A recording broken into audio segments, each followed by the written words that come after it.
Hello, hello, hello, Germany. It's me, NYSE Einstein, from the floor of the New York Stock Exchange.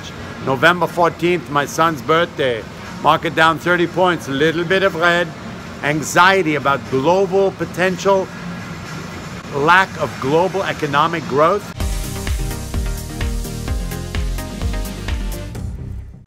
My memory serves me well. A week ago, we were looking at grandiose, large quantities of full economic growth, and that took the market up 250 points.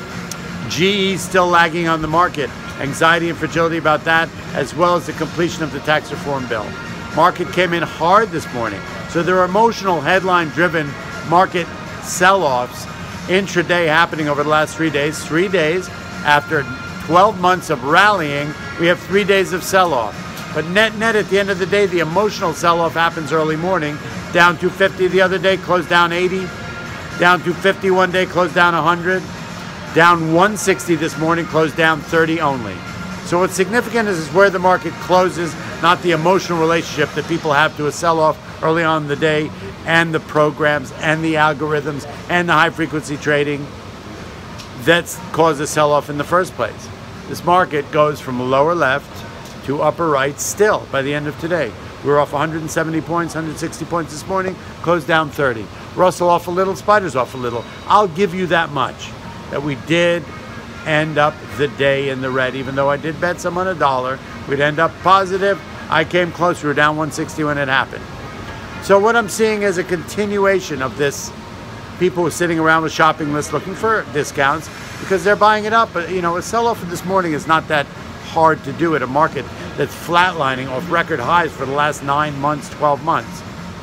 But a rally back from down 170 up to 30, down 30 only, I think is significant. That to me is the takeaway from the day. Transport's off 30, which is just what the Dow was, in line with that. Gold was down $6 this morning, well, reversed and actually closed up too. Oil profit taking off the 57.5 level, closed at $55. That's interesting. Significant.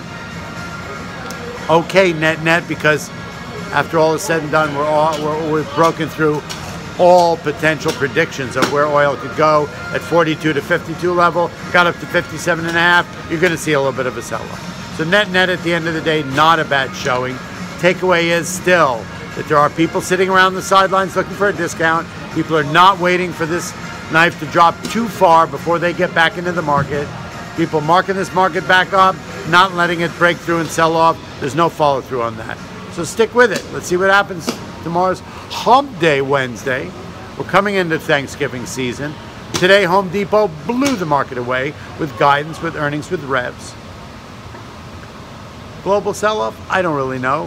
One day does not portend a market's directionality. Let's see what happens. Even 3 days doesn't.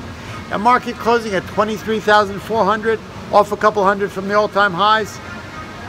Where'd we go? 23.5. So we're off 147 points from record highs with 3 day sell-off. Small, not a big deal. Stick with Einstein, stick with the NYSE. I'll see you guys tomorrow. I love you. Giddy up.